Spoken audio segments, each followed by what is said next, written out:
Joe, thanks for doing this. Really appreciate it. You're welcome. You're welcome. These are going to be really special shows for fans in Hawaii, Joe. One of the reasons that makes it special is you guys haven't played here since September 1983 for a pair of shows at the same arena that you're going to be at again. Do you have any memories or stories from those concerts 35 years ago? Yeah, there's a inkling of memory. I mean, it is ridiculous to think. I mean, if you'd have said to me back then, we won't see you for 35 years, I would have thought as a 23-year-old kid, as I was at the time, I was 24, I'd have been like saying, 35 years? Wow, that's like 10 lifetimes away. Right. You know? And then I think back now, and it's like, we're still here doing this, and it's mad that we haven't been back in 35 years, but business being what it is, there was, I guess, no demand, or there was nobody that wanted to bring us over. I mean, you can't just turn up with a truck and go, right, since we're playing. It's like, it's a weird one, really. But, yeah, I remember it well because we just finished the mainland tour at Jack Murphy Stadium in San Diego, and that was like 55,000 people. And we had these two shows set up as a kind of a thank you stroke holiday for the crew, where we had 4 days before the shows and then 2 gigs. And then 4 more days off. And we were in a hotel that had penguins in the pool.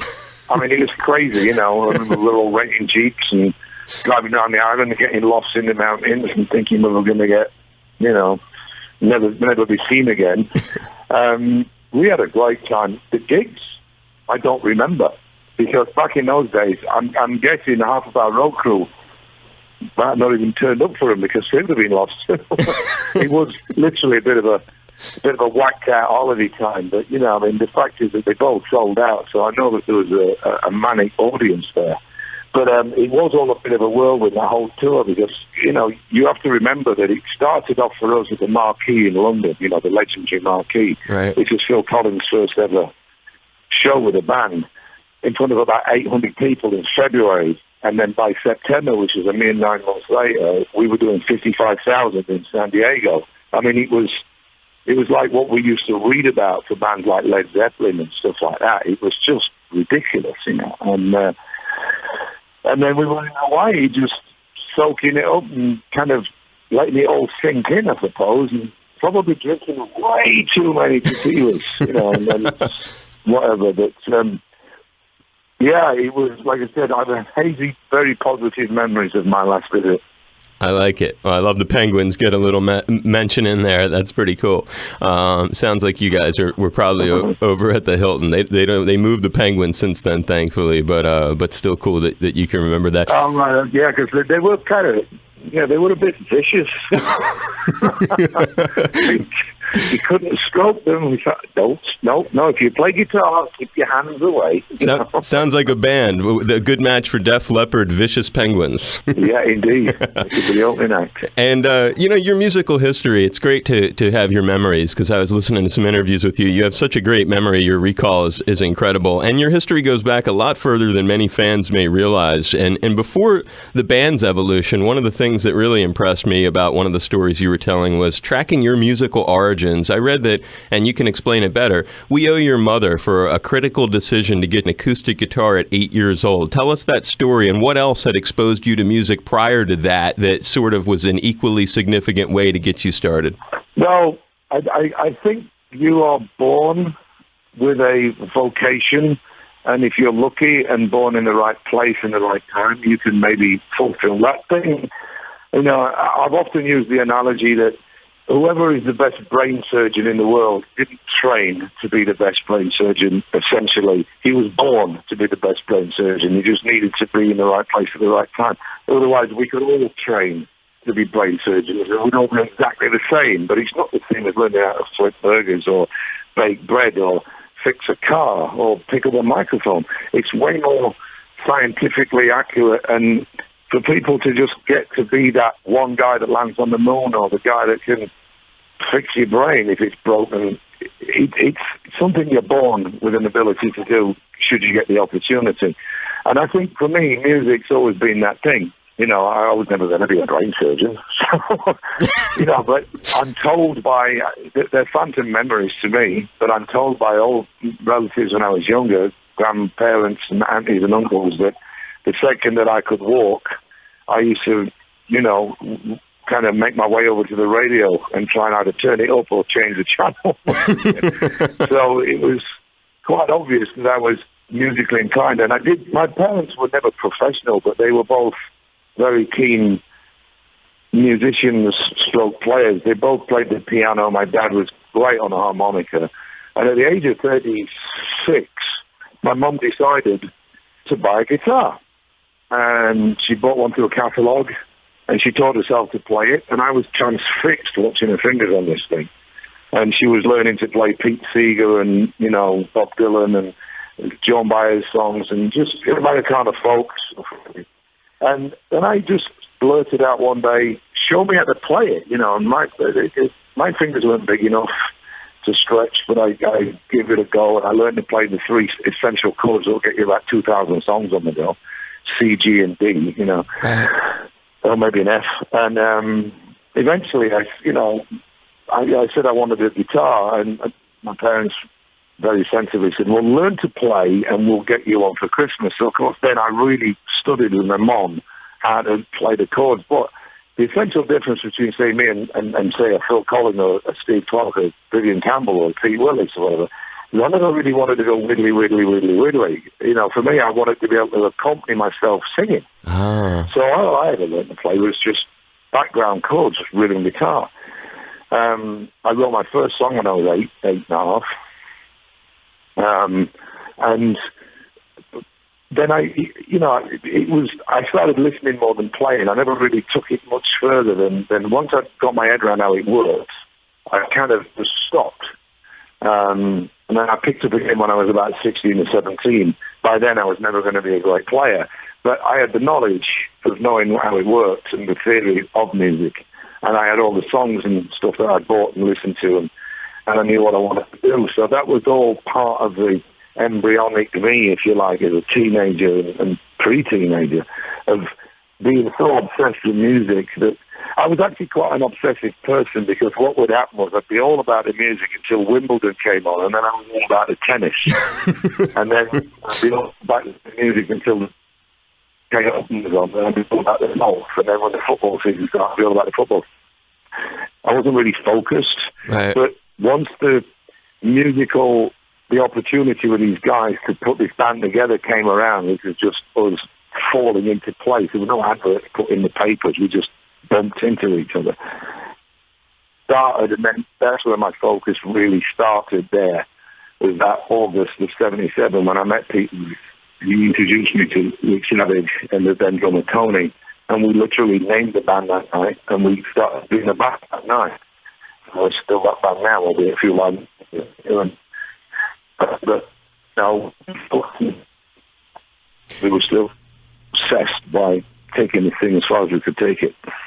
You mentioned it, the band's name, an original one too, Def Leppard. You came up with it then in the summer of 1977. From what you were saying, you were breaking up a little bit. But if you could explain what would be coming up with a brand name that here you are all these years later, that's been your place of business, it's been your calling card, it's a name known around the world to millions of people. It's a pretty important thing that you came up with. Yeah, actually, it wasn't 77. I came up with it in 75 when I was still at school. It was an art class, goof off, really. When you're in art, the great thing about art is it's subjective. So you can talk to the teacher and go, look, I don't want to do this bowl of fruit or, these flowers. Can I do a rock poster? Sure, whatever you want. Okay. So I do that, and I spent the whole term just making up posters for bands that I'd either seen or wish I'd seen. And then eventually I just started making names up because I got bored. And one of them just happened to be Def Leppard, which was spelled correctly at the time. I just thought it sounded good. It had a nice phonetic sound to it, like Led Zeppelin did, or the Beatles, or whatever. It rolled off the tongue well. And it was Tony, our original drummer, who suggested we change the spelling, because there was a tendency for a lot of British bands to have similar names, but they were all very punk. And the one thing that we weren't was full-on punk. We were huge fans of it, but musically we were different. Yeah, so just the edge away from looking like the Flying Lizards or the Boomtown Rats or whatever. We changed the spelling. But even then, it wasn't done to copy Zeppelin. When we first had it written out on the wall of our rehearsal room, it was spelt directly, and Tony just drew a line through the A and stuck a line down the O and the P. So we could still see the original spelling, but he had graffiti on top of it, if you like. It wasn't until maybe a month later when somebody wrote it out again we noticed it looks like Led Zeppelin. But at the time we all went, well, rather look like them than the Flying Lizards, so stick with it, Didn't really want to change the name anymore. I mean, it's a silly name, really, but look at racehorses. I don't think I've ever seen one that doesn't have a silly name. Right. They all seem to work. Right. That's great. You came up with it in 1975 then. That's when you really came up with the name. Yeah, I was probably 14 years old. Unbelievable.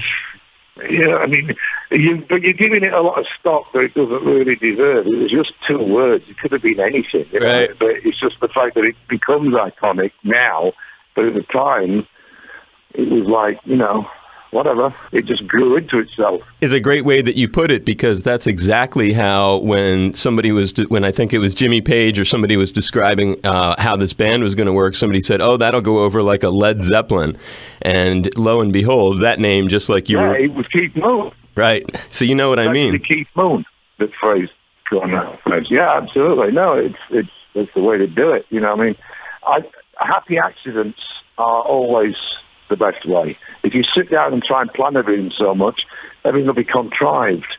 And the one thing about us is we're not contrived. It is just completely just free form, go your own way. We weren't really the world that we wanted to do it on our terms, and so we kind of made our own way through life making this music.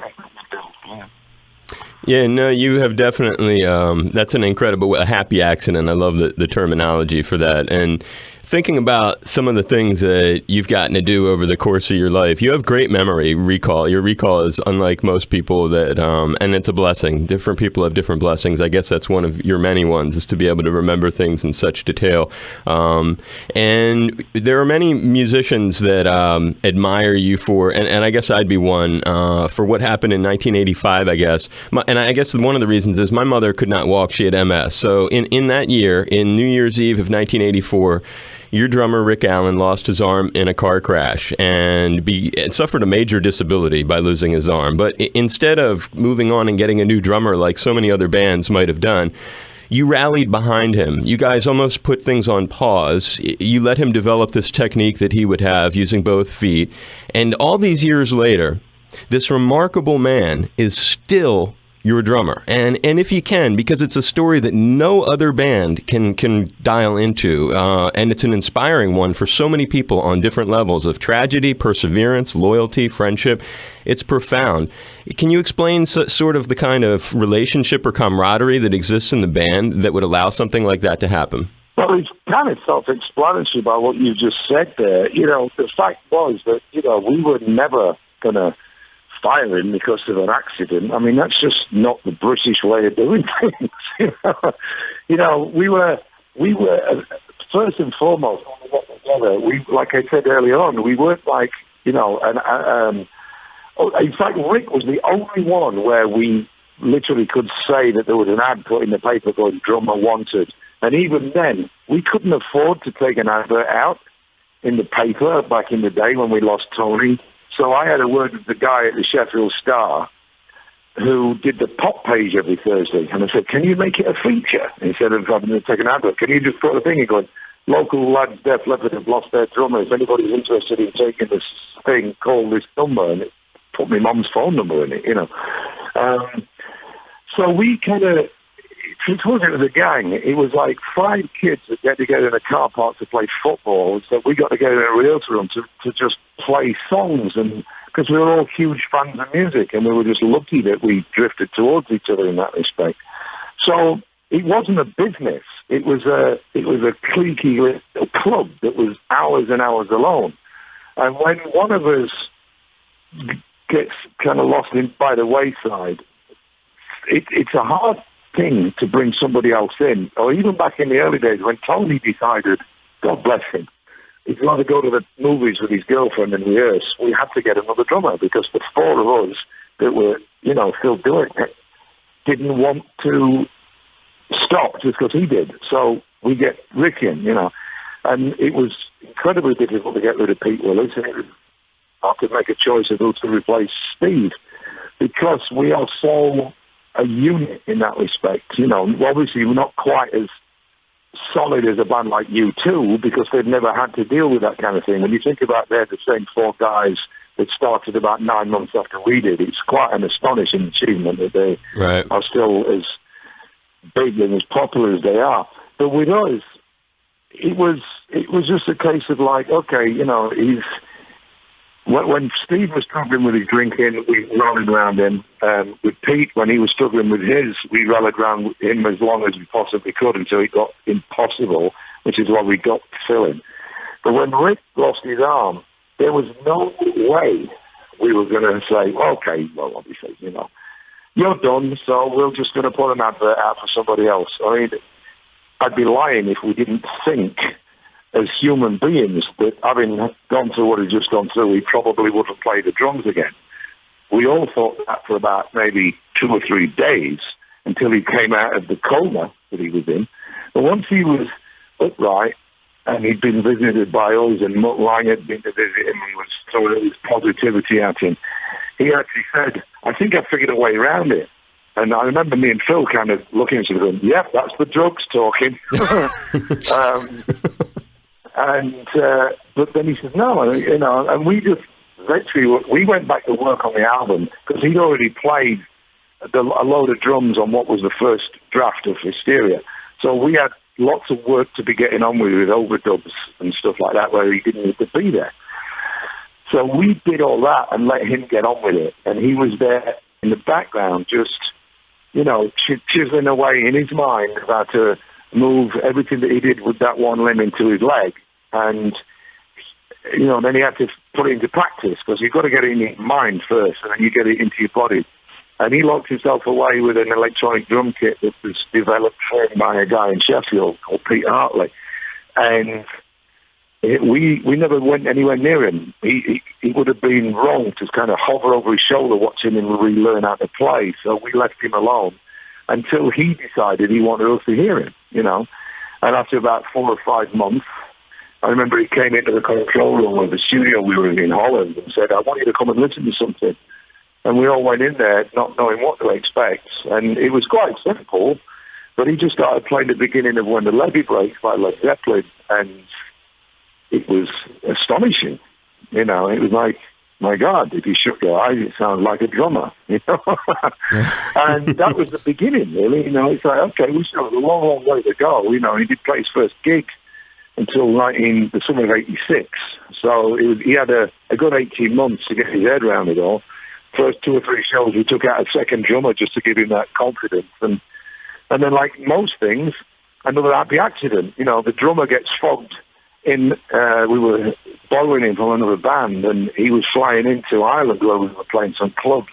And he got fogged in the UK, and he couldn't make the gig. So Rick had no choice but to play on his own.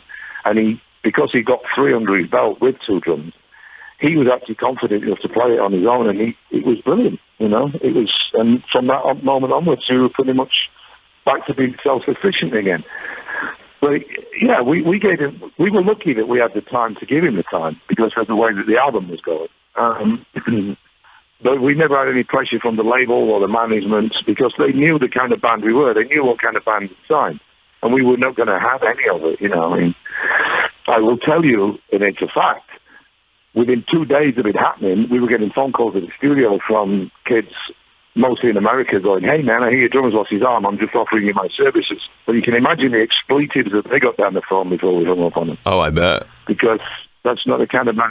It's a family. It is. I mean, we don't necessarily always agree on everything, and we've had a few rough times, and we've had fights, and we've had disagreements, like most marriages do. But, you're talking about 5 men being married, not just 2 people of the opposite sex.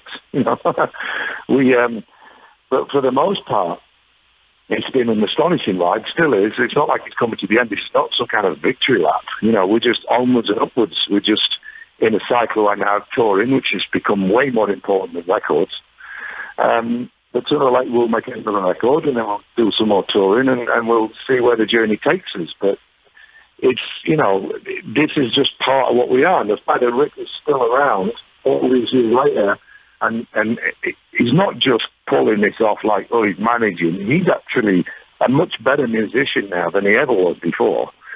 He has to think harder because he doesn't have that natural swing of two arms. He has to plan how he's going to do things with a bit more thought, which suits the songs better. So it made everybody reevaluate the way that we arrange songs and play them. But for the benefit, I'm not suggesting that people lop off an arm to improve their musicianship. Right. But with Rick, it actually was another happy accident. The actual accident wasn't happy, but the resulting improvement of the band as a structural unit was a happy accident after his very unhappy accident. No, I get what you mean. I totally understand. And it's a good way to describe it. It's a good way to leave it. I'm so impressed that he's part of the band and that he does what he does with you, and we're all going to get to experience it at these shows. I was hoping I have to let you go because it's been 20 minutes, and that's what they told me I have with you. I was hoping, we're public radio, Joe, and I was wondering if I could just get a quick ID from you that I could use on the air. Would that be okay? Of course. Aloha, this is Joe Elliott from Def Leppard. And yes, I'm also having a go at supporting Hawaii Public Radio. It's All Things Considered, and we are with our good friend Dave Lawrence. Please do your bit, pay up, and thank you. I appreciate it. Giving you a high five and a big hug, Joe. Hoping, do you ever do in-person interviews? Nice one. You're a nice one. Do you ever do follow-ups or in-person interviews? Would it at all be possible to talk to you when you're in town? I understand if it's It all depends on schedules. Okay. It all depends on schedules. We haven't been doing any this year at all, purely because it's just been such an intense run. And every time I get off stage, having sung those songs, I need a rest. I know. So you might get one or two of us volunteering to do it, but I'm doing this purely because I've got a 5-day break, and my voice got a bit raggy towards the end, as it would have 60 shows of singing those melodies. It's not the easiest thing in the world. The 22-year-old me made some very harsh decisions, which 59-year-old me didn't follow on. I believe it. I believe it. But we'll have to say, check in with us when we're closer to the dates. I definitely will. God bless you. Thanks for talking. I really appreciate it. Man. Great stories today. Thank you. Appreciate it, mate. Take care, Joe. Aloha, brother. See you later. Bye-bye. Thank you. Bye-bye.